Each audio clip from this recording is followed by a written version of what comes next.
Assalamualaikum warahmatullahi wabarakatuh. Waalaikumsalam warahmatullahi wabarakatuh. Dengan Bapak siapa? Nama Bapak Asep ya. Bapak dari masyarakat Pekandangan Jaya ya? Kalau di sini itu desanya Desa Pekandangan, Desa Pekandangan. Dan lokasinya dekat bundaran Mangga Indramayu Bramat.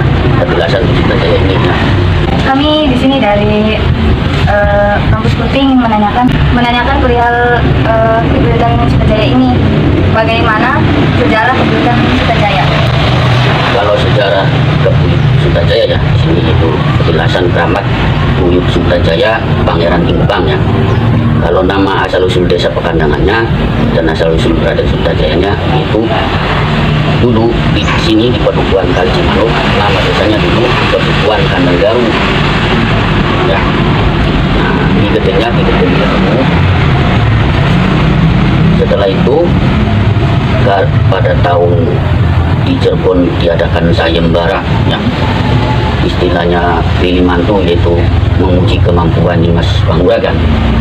Nah, di gedeng Kandang Garu ikut sayembara dan para Geden Adipati, para Raden ya. Nah, ikut.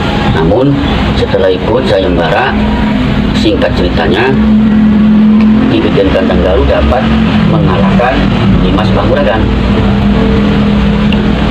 Nah, tapi Dimas Panguragan karena masih muda, di Geden Kandang Garu sudah sepuh, jadi tidak mau, akhirnya lari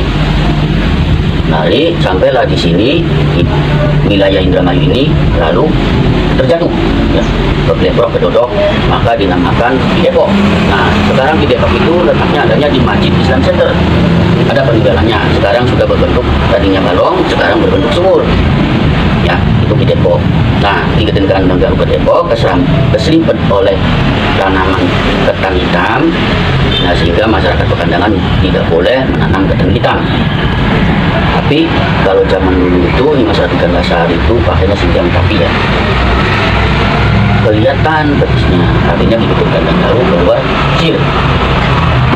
sir, karena sirnya disimpan pakai pokok kencana.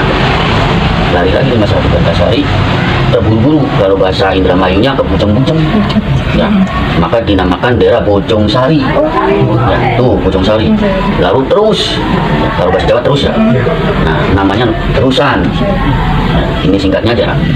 Balik lagi muter Dimas Ratu Gandasari karena mau lari kemana, istilahnya ngelamun, kalau bahasa Jawanya jelangut ya. Nah, makanya dinamakan desa Langut ya.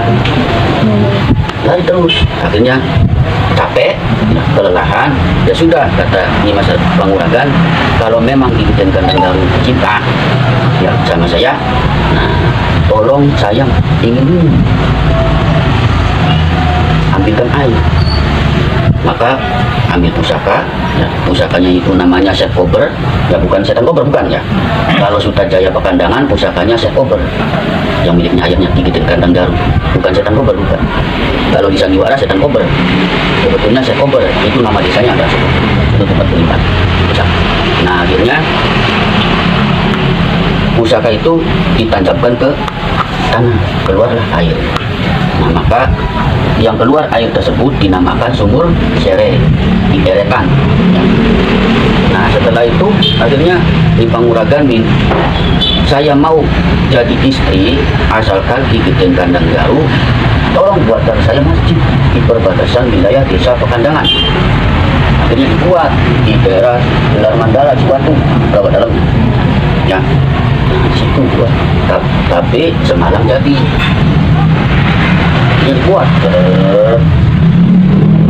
jadinya ada mau selesai di Panguragan matur Beseksari. Aduh, gimana ini, masa saya masih muda punya suami orang tua yang cuma punya buku, hanya punya satu galu, nggak punya kerbau. Jadi bagaimana mereka? Jadi buat rekayasa selendangnya yang berwarna kuning dibeber dari junti sampai rangkeng, akhirnya kelihatan pagi.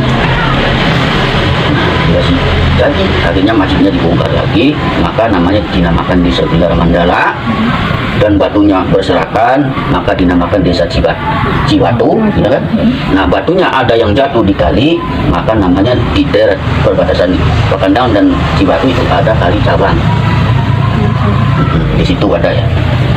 Nah, akhirnya kembali lagi setelah nggak jadi di Geden Kandang Garu yang tadinya sering ke Cirebon, sekarang tidak, diam di tempat di Pedukuhan Cimanuk ini yang sekarang Pakandangan. Nah, akhirnya sambil nirakati atau menapahi sirtat yang diletakkan di dalam bokor. Tempat tapah itu ada kedokannya, namanya kedokan bokor. Dia termasuk berpesan. Akhirnya sampai 9 tahun, kurang lebih 9 bulan ya, 9 bulan ya, 9 tahun. Jadilah Jabang.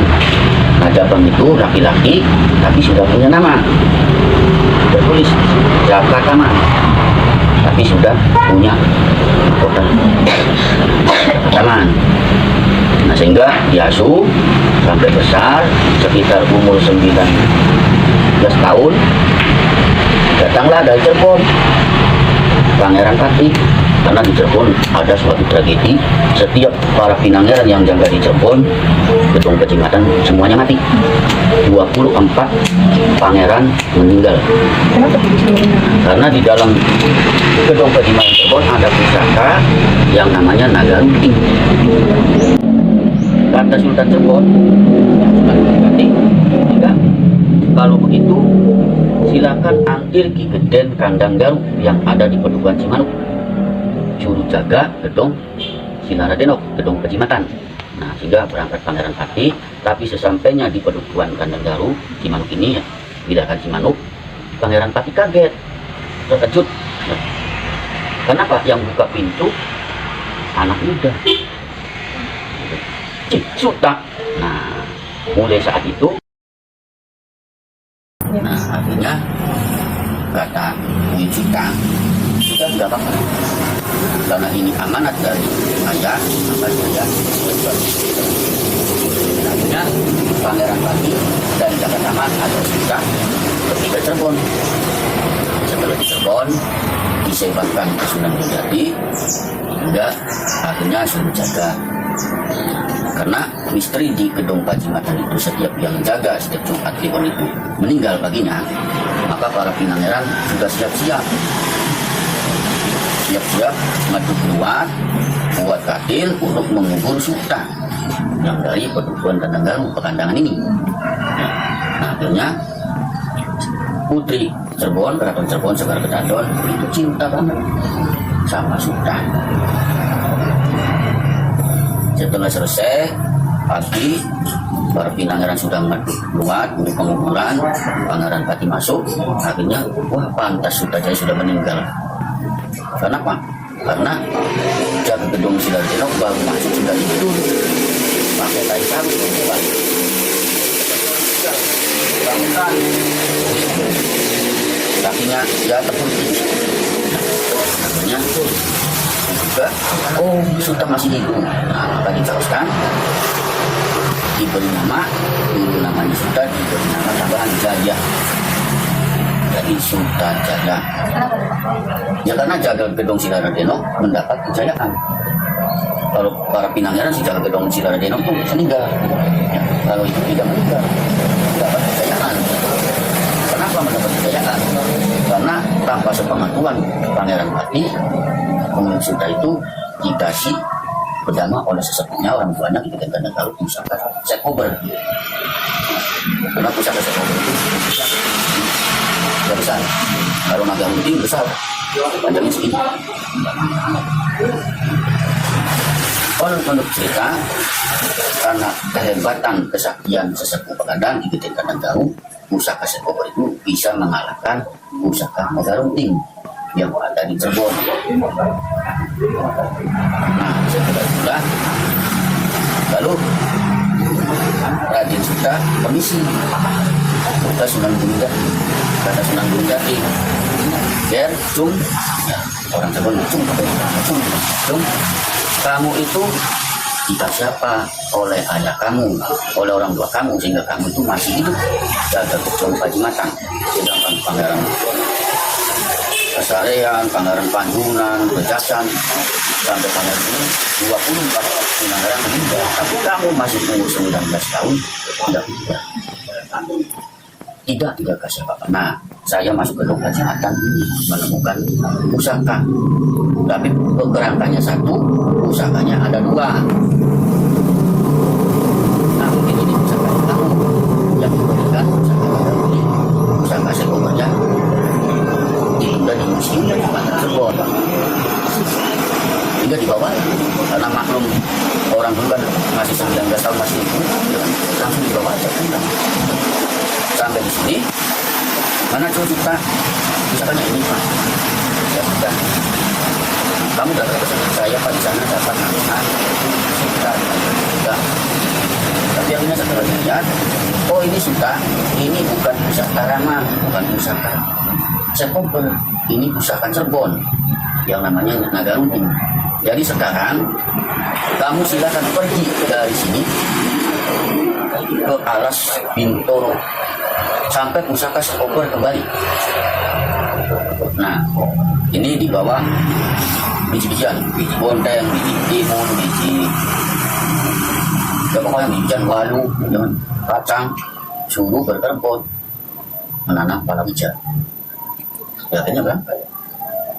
Tapi pada nanti setelah berbuah, kalau ada orang membeli jangan dikasih, tapi kalau ada orang minta,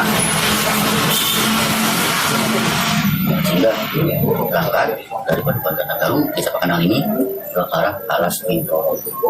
Konon Alas Bintoro itu sekarang namanya Pabuaran, daerah Pabuaran Cirebon.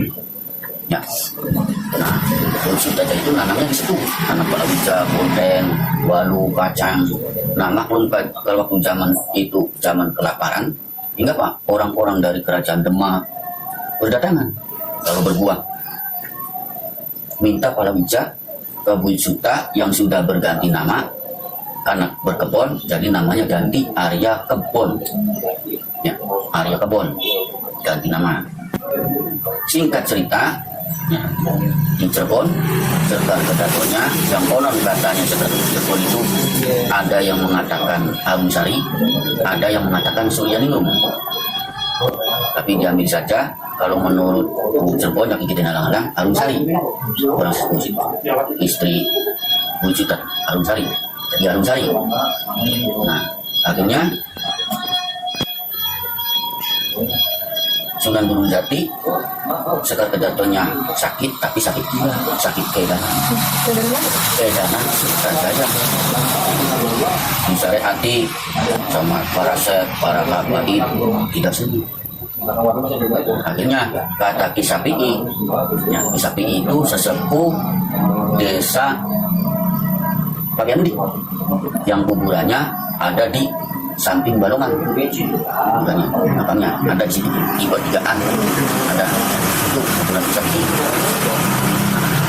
Kata Kisapi'i, Gusti Sinuhun di daerah Cirebon bagian wetan ada seorang Oya namanya Ki Arya Kebon.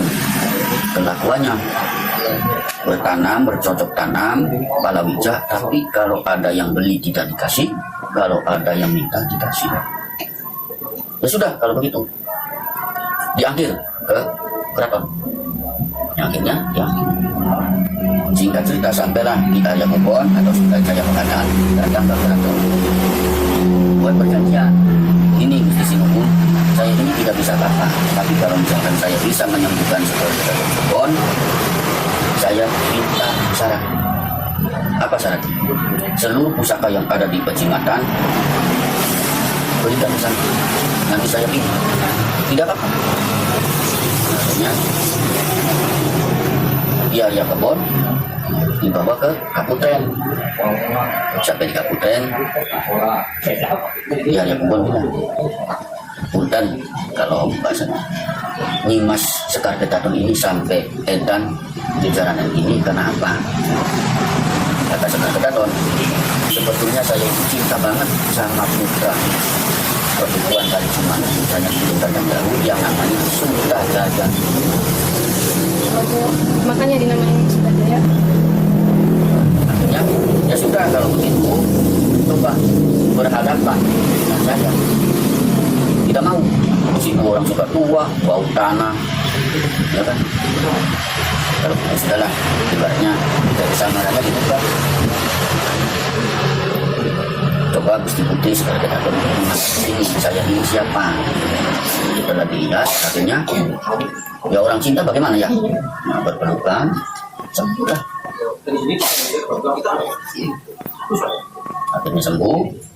Nah setelah sembuh mau pulang, wujud ditahan. Nanti ini pusaka yang ada di Pecimatan silakan pilih. Nah tapi jangan pulang ke Padukuhan Cimanu, silakan pilih. Nah setelah dipilih ya pusaka sekoper yang diambil.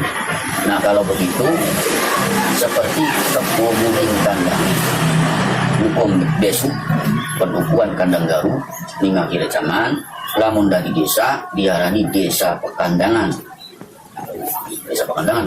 Jadi kembalinya pusaka sekoper ke tangan Bumut Sutajaya, bukan desa Pekandangan. Ya, sehingga, nah ini sudah kan sudah selesai ya sejarah desa Pekandangan, asal dari Bumut Sutajaya. Nah setelah itu Bumut Sutajaya disingkat aja ya, suruh membatalkan penglamar karena ketika itu Sekar Ketaton dilamar Raja Utara. Raja Utara itu raja wilayah Cirebon bagian utara. Kalau Cirebon bagian utara itu ya wilayah sini, ya wilayah bagian sini. Nah, akhirnya dibatalkan penglamarnya, orang tanding, kembali lagi disatukan dijodohkan dengan Sekar Ketaton, disuruh nempat di wilayah Gebang. Nah berganti nama Buyut Sutajaya jadi Pangeran Gebang, Pangeran di Gebang. Nah, di situ. Kalau tanya makamnya di Gebang banyak. Di Gebang Kulon ada makam juga, Gebang Wetan, Gebang Lor, Gebang Wetan. Makamnya ya. Nah, sudah selesai dan sudah adanya di daerah Gebang, tapi kalau ada orang Gebang sudah adanya di Gebang. Aslinya ya karena lahirnya di sini.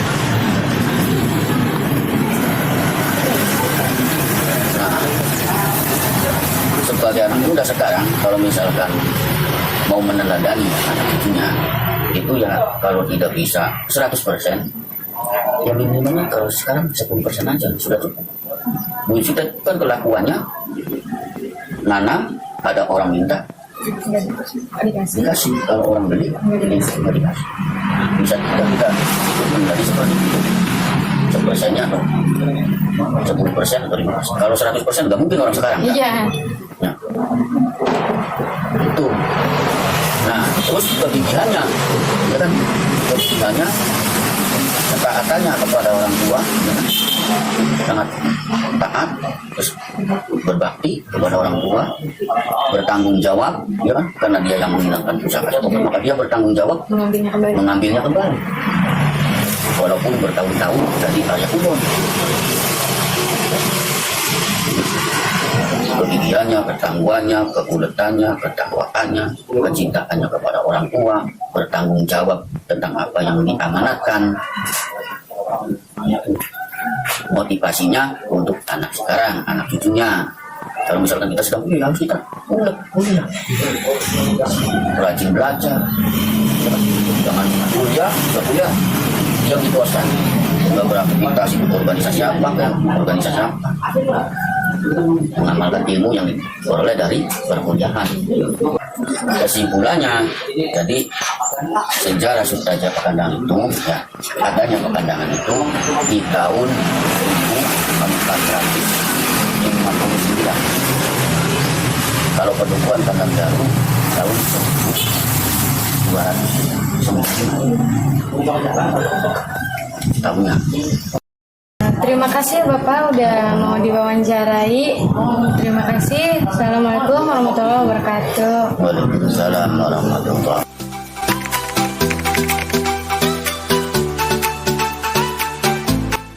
Assalamualaikum warahmatullahi wabarakatuh. Waalaikumsalam warahmatullahi wabarakatuh. Kali ini kami akan mewawancarai tentang pendidikan. Dipersilakan untuk memperkenalkan nama bapaknya. Nama saya Badrudin dari Kenanga, Blok Kerajaan, Kecamatan Sindang, Kabupaten Indramayu. Pagi hari mengajar di SD dan sore hari mengajar di Diniyah. Baik, saya akan mempertanyakan, menurut Bapak, pendidikan itu seperti apa? Pendidikan adalah proses pengenalan dari yang tidak tahu menjadi tahu, baik sumbernya dari orang ataupun dari media yang lainnya. Terus yang kedua, apa masalah pendidikan pada saat ini menurut Bapak? Masalah pendidikan adalah kurangnya atau minimnya, rendahnya pendidikan dari orang tua, sehingga kurang memotivasi anak untuk giat dalam belajar. Gitu. Baik. Yang ketiga, apa saja hal yang bisa menjadi faktor untuk memajukan pendidikan menurut Bapak? Faktornya sangat kompleks sekali ya. Pertama, dari pemerintahnya harus support untuk menyediakan pendidikan yang bagus. Kemudian dari lingkungannya juga berpengaruh, dan khususnya kepada orang tua dari anak didik tersebut. Baik, bagaimana kompetensi lulusan terbaik pendidikan menurut Bapak di bidang pekerjaan? Kompetensi yang terbaik menurut saya di bidang pekerjaan adalah mereka-mereka yang mampu menghadapi tantangan zaman sekarang ini dan mampu bersaing baik di dalam negeri maupun luar negeri, sehingga pekerjaan yang sulit pun bisa dikerjakan oleh lulusan yang terbaik. Pada intinya adalah bisa bekerjalah sesuai dengan apa yang dibutuhkan pada sekarang ini.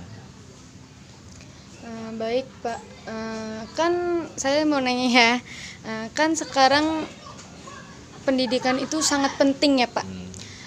Bagaimana kan sekarang pada anak-anak juga pada ke gadget. Iya. Bagaimana tanggapan Bapak soal anak-anak yang bermain gadget terus-terusan? Menurut saya gadget itu penting, tapi tidak lebih penting dari pendidikan. Artinya apa? Orang tua harus mengontrol apa yang dilihat oleh anak dan harus membatasi waktu. Karena apa? Gadget itu bagaikan dua mata pisau, ada positif, ada negatif. Tinggal kita mengarahkan saja hal-hal yang mana yang positif dan apa yang negatif. Intinya kontrol dari orang tua itu sangat penting untuk mengarahkan anak dalam bergadget. Jangan sampai sekarang ini ya, jadi gadget nomor 1, pendidikan nomor berapa gitu.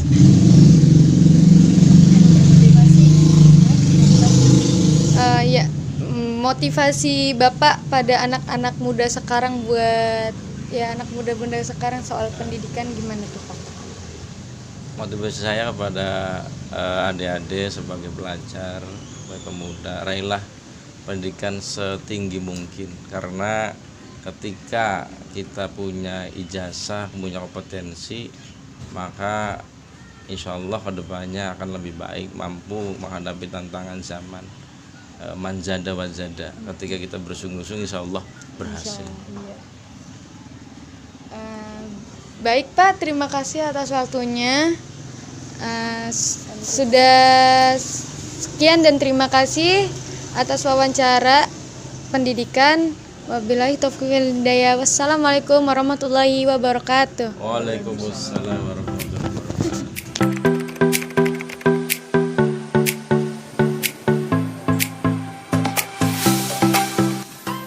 Assalamualaikum warahmatullahi wabarakatuh. Kali ini kami akan mewawancarai tentang perekonomian. Ya, langsung saja kita perkenalan. Silakan, Bapak. Ya, nama saya Junaidi dari Desa Kenanga Blok Tuku. Usaha saya jenisnya kerupuk kulit ikan, pengusaha kerupuk kulit ikan. Ya, alhamdulillah kali ini ya usahanya lumayan lah berkembang. Silakan kalau yang bertanya.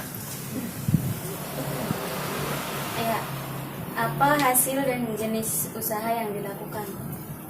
Ya, jenisnya kan kerupuk kulit ikan. Saya memproduksi sendiri dari awal sampai gorengan lah istilahnya kan.